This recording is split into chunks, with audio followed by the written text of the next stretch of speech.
warahmatullahi wabarakatuh. Yang saya hormati Bapak Fasilitator, yaitu Bapak siswa di SPD NPD. Yang saya hormati Ibu Hajah Nur Hasmi, SPD, selaku pengajar praktek pendidikan guru penggerak angkatan 8 Kabupaten Hulu Sungai Tengah. Baiklah, mohon izin untuk memperkenalkan diri saya. Nama Budi Irawan, calon guru penggerak angkatan 8 Kabupaten Hulu Sungai Tengah. Saya sekarang bersama Bapak Yurani. Beliau adalah Kepala SDN 1 Tabat, Kecamatan Laban Amas Utara, Kabupaten Hulu Sungai Tengah. Di sini saya akan melakukan wawancara terhadap beliau mengenai pengambilan keputusan yang berbasis dengan nilai-nilai kebajikan sebagai pimpinan yang beliau lakukan. Baik, Assalamualaikum warahmatullahi wabarakatuh. Apa kabar Bapak Yurani? Baik. Lama kita tidak bertemu ya. Hari ini kita bertemu dalam keadaan yang berbeda Bapak ya. Di sini Bapak kan sebagai kepala sekolah. Sudah pasti Bapak menemukan kasus permasalahan yang Bapak hadapi, dan setiap menghadapi kasus permasalahan tersebut tentu saja Bapak akan mengambil suatu keputusan. Nah, Bapak Yurani, untuk itu ada beberapa pertanyaan yang ingin saya sampaikan kepada Bapak. Iya, silakan. Yang pertama, kita mulai dengan pertanyaan pertama ya Pak ya. Selama ini Bapak dapat mengidentifikasi kasus-kasus yang merupakan dilema etika atau bujukan moral Pak? Ada, Pak. Nah, jadi selama ini saya saat mengidentifikasi kasus-kasus dilema etika, saya berkoordinasi dengan guru-guru untuk melihat kasus tersebut, siapa yang terlibat, untuk dengan melihat kebenaran yang ada untuk dilakukan pengujian kebenarannya, lalu memusyawarahkan untuk pengambilan keputusan sesuai dengan peraturan yang berlaku yang sudah disepakati bersama. Gitu Pak. Gitu. Bagus Pak. Untuk pertanyaan kedua, bagaimana Bapak menjalankan pengambilan keputusan tersebut di sekolah Bapak, terutama untuk kasus-kasus di mana ada dua kepentingan nih yang sama-sama benar atau sama-sama mengandung nilai-nilai kebajikan itu Pak? Memang menjadi dilema bagi seorang pimpinan untuk mengambil keputusan dari permasalahan yang sama-sama benar. Tetapi saya tetap berpegang teguh pada peraturan yang sudah disepakati bersama. Tetapi juga melihat nilai-nilai kebaikan dan berkebermanfaatan bagi orang lain. Begitu. Mantap Pak. Artinya tidak otoriter yang mengambil keputusan ya, harus mengambil keputusan itu berpegang teguh pada peraturan yang telah disepakati bersama. Baik Pak. Selanjutnya, langkah-langkah atau prosedur seperti apa nih yang biasa Bapak lakukan selama ini Pak dalam mengambil keputusan? Iya. Nah, biasanya sebelum mengambil suatu keputusan dari suatu permasalahan yang ada, itu dengan mencari fakta atau data-data yang ada, kemudian pemanggilan yang bersangkutan, berkoordinasi dengan pihak terkait, kemudian mengkomunikasikan bersama staf atau wakil kepala sekolah serta guru yang bersangkutan untuk menyelesaikan permasalahan tersebut. Nah, selanjutnya Pak ya, pertanyaan yang keempat nih, hal-hal apa saja yang selama ini Bapak anggap efektif dalam pengambilan keputusan tersebut pada kasus-kasus dilema etika tadi Pak? Kalau menurut pengalaman kami itu hal-hal yang efektif itu antara lain adalah menurut pengalaman kami lah. Ini Pak. Nah, itu bahwa keputusan yang saya ambil itu adalah melakukan konferensi internal dengan guru lain. Oh, berarti kita mengadakan musyawarah dulu dengan guru ya Pak. Untuk yang selanjutnya, hal-hal apa saja Pak yang selama ini yang merupakan tantangan Bapak nih dalam pengambilan keputusan pada kasus-kasus dilema etika tersebut Pak? Nah, biasanya yang sering muncul ke permukaan itu tantangannya itu adalah bahwa di dalam mengambil keputusan terkait dengan kebijakan yang berkaitan dengan anak-anak pejabat, dengan pemangku-pemangku kepentingan Iya. sehingga kedepannya memiliki dampak pada kebijakan sekolah terkait dengan turut campurnya pihak-pihak tertentu atau pihak lain. Yang jelas tuh kalau mengambil keputusan apalagi bertentangan dengan anak pejabat seperti kayak kita sini kan anak pembakar, anak taksi, mungkin sulit ya. Ya, sulit. Oke. Lanjut untuk pertanyaan selanjutnya Bapak ya.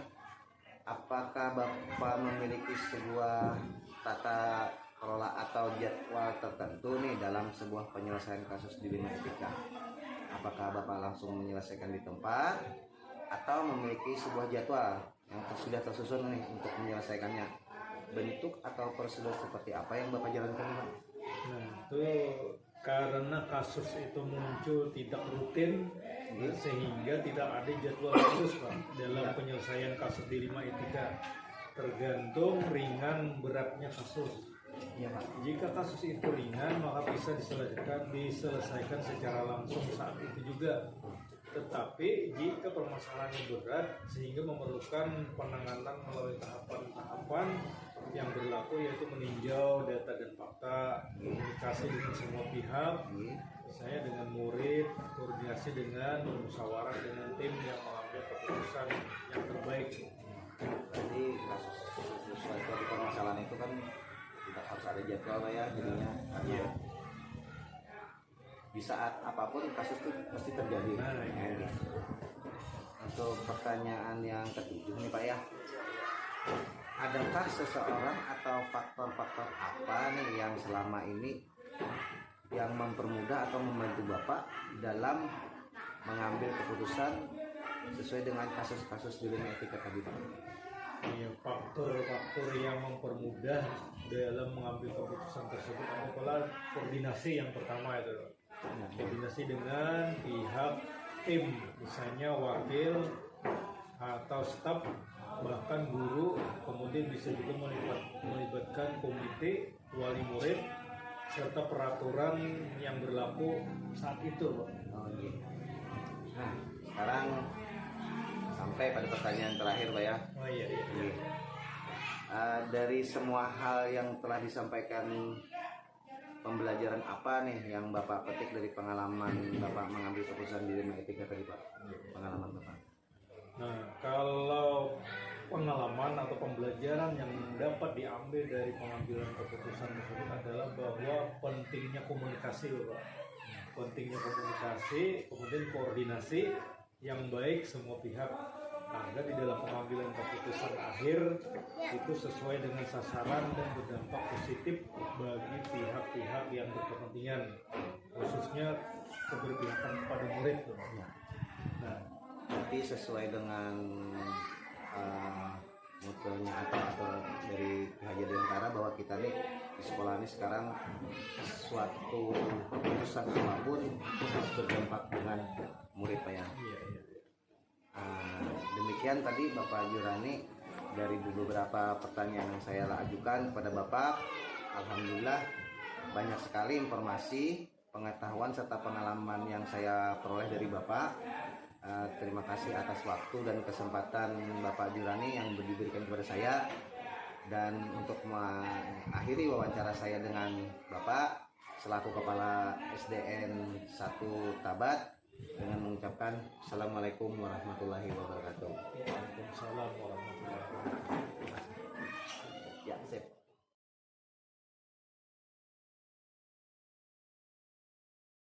Assalamualaikum warahmatullahi wabarakatuh. Waalaikumsalam warahmatullahi Yang wabarakatuh. saya hormati Bapak Fasilitator, Bapak Siswadi SPD MPD.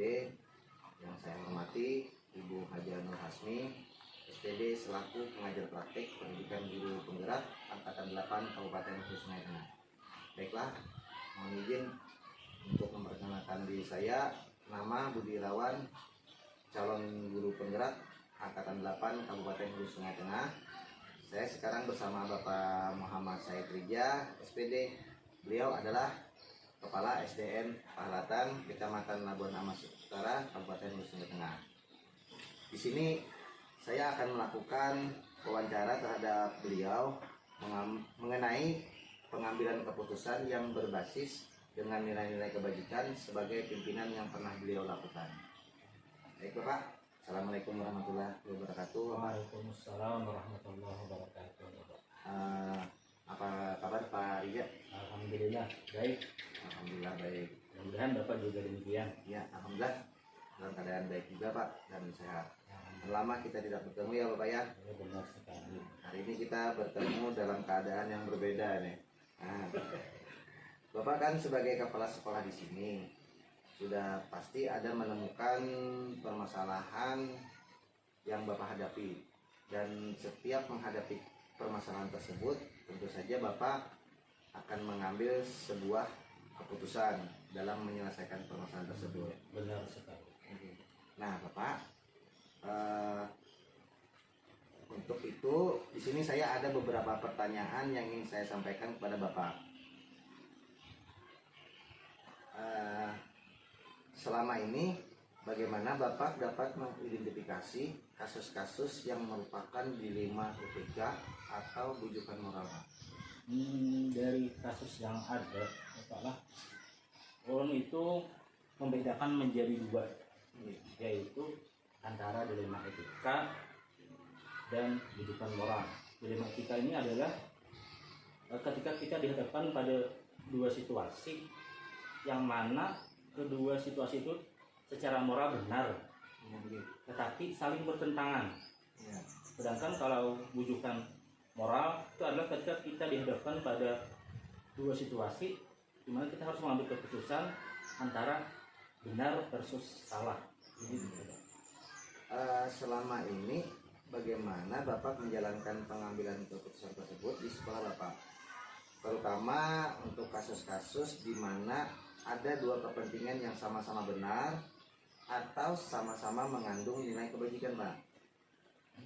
Selama ini dalam pengambilan keputusan dalam kasus dua kepentingan yang sama-sama benar itu didasarkan pada rasa peduli, kasih sayang, dan memikirkan dampak jangka pendek dan jangka panjangnya.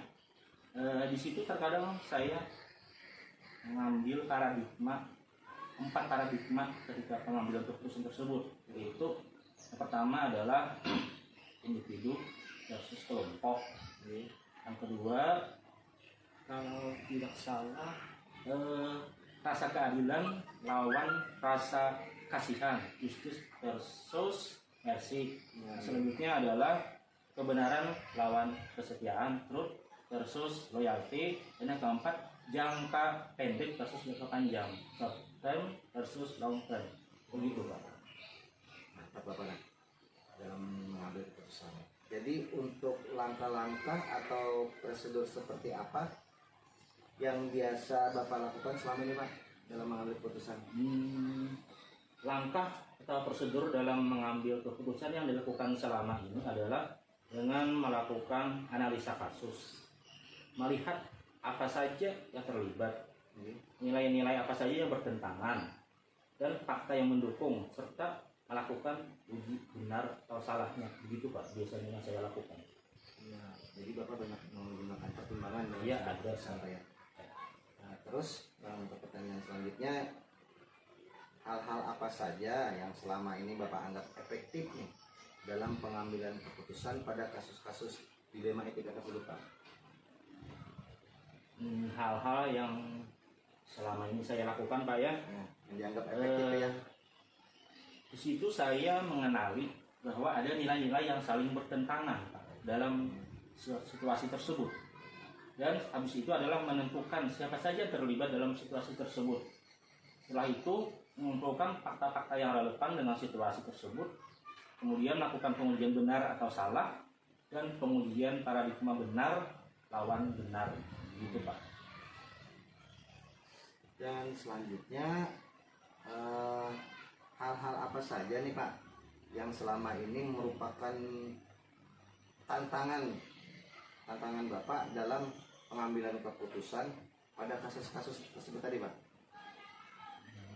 Biasanya untuk pengambilan keputusan itu tentunya saya menuruti kata hati Pak. Yang pertama, habis itu mempertimbangkan segala dampak. Apabila saya mengambil keputusan ini, dampak apa yang akan ditimbulkan? Saya pikirkan, saya baca dulu ke depannya itu dampaknya ini apakah akan banyak memberikan manfaat atau banyak memberikan kerugian. Habis itu setelah memikirkan atau mempertimbangkan dampak, memikirkan kembali dengan matang dan jangan menurut emosi. Dibawa dengan pikiran yang tenang, hati yang dingin, dan jangan terpengaruh orang lain. Dan menentukan sendiri tentang nilai-nilai kebenaran yang ada pada kondisi tersebut. Begitu Pak biasanya saya lakukan. Sesuai dengan kata hati juga, Ya, benar. tapi dengan cara fakta-fakta juga kan dasari. benar. Apakah Bapak memiliki sebuah tata kelola atau jadwal tertentu nih dalam sebuah penyelesaian kasus dilema etika tersebut? Dan apakah Bapak langsung menyelesaikannya di tempat atau memiliki sebuah jadwal untuk menyelesaikannya? Atau bentuk atau prosedur seperti apa yang Bapak jalankan dalam penyelesaian kasus? Pada kasus dilema etika yang ringan Pak, biasanya langsung saya selesaikan saat itu juga. Iya. Tapi kalau kasusnya berat, Berat. terkadang saya perlu waktu dulu mempertimbangkan. Bahkan juga terkadang saya juga meminta saran dari rekan-rekan di sekolah, Ya, seperti yang itu. rekan-rekan yang lebih senior yang telah memiliki pengalaman yang lebih banyak menghadapi hal-hal seputar pendidikan di sekolah kita. Iya. Mudah-mudahan mereka bisa memberikan jalan keluar. Tapi akhirnya tetap keputusan kita juga yang Ya, menentukannya, Pak. tetap sebagai kepala sekolah lah yang memvonis Iya. keputusan lah. Benar, begitu Pak. Pertanyaan selanjutnya, adakah seseorang atau faktor-faktor yang selama ini mempermudah atau membantu Bapak dalam pengambilan keputusan untuk menangani kasus-kasus dilema etika tadi, Pak? Ya tentunya ya seperti yang saya katakan tadi, dalam pengambilan keputusan itu saya tidak lupa berkoordinasi dengan wakil kepala sekolah Ini, atau staf. Selain itu juga dengan para dewan guru, ini atau bisa juga dengan melibatkan komite sekolah, sekolah. orang tua siswa atau tokoh-tokoh masyarakat yang ada di sekitar sekolah tersebut, Pak. Wali kelas, wali murid pun juga tentunya sering juga saya libatkan Ya, pengambilan keputusan tersebut. artinya kita melibatkan masyarakat di lingkungan sekolah Iya, juga. Supaya jangan ada kata-kata salah dalam mengambil keputusan. Artinya kita mengambil keputusan tidak sesuai dengan keinginan orang tua saja. Ya benar begitu Pak. Ya. Ya pertimbangannya Pak. Iya. Nah, untuk yang mungkin pertanyaan terakhir nih Pak. Iya. Dari semua hal yang telah Bapak sampaikan tadi, pembelajaran apa yang dapat Bapak petik dari pengalaman Bapak mengambil keputusan dilema etika tadi? Pengambilan keputusan yang dilakukan dengan mempertimbangkan paradigma dan proses berpikir Pak dalam dilema etika. Kan paradigma tadi saya ada menggunakan 4 paradigma, yaitu individu versus masyarakat. Iya. Nah, selanjutnya adalah kasihan versus apa tadi, kesetiaan. Ya. Keadilan versus kasihan. Habis itu kebenaran versus kesetiaan, dan jangka panjang versus jangka pendek. Ya. Selain itu juga dengan menggunakan proses berpikir, yaitu pengujian menggunakan langkah-langkah sistematis sesuai dengan apa yang diajarkan oleh Ki Hajar Dewantara, yaitu murid akan merasakan kebahagiaan yang setinggi-tingginya Iya, iya. setelah melaksanakan proses pembelajaran. Saat ini kita menyebutnya itu dengan istilah merdeka belajar, Pak. Begitu.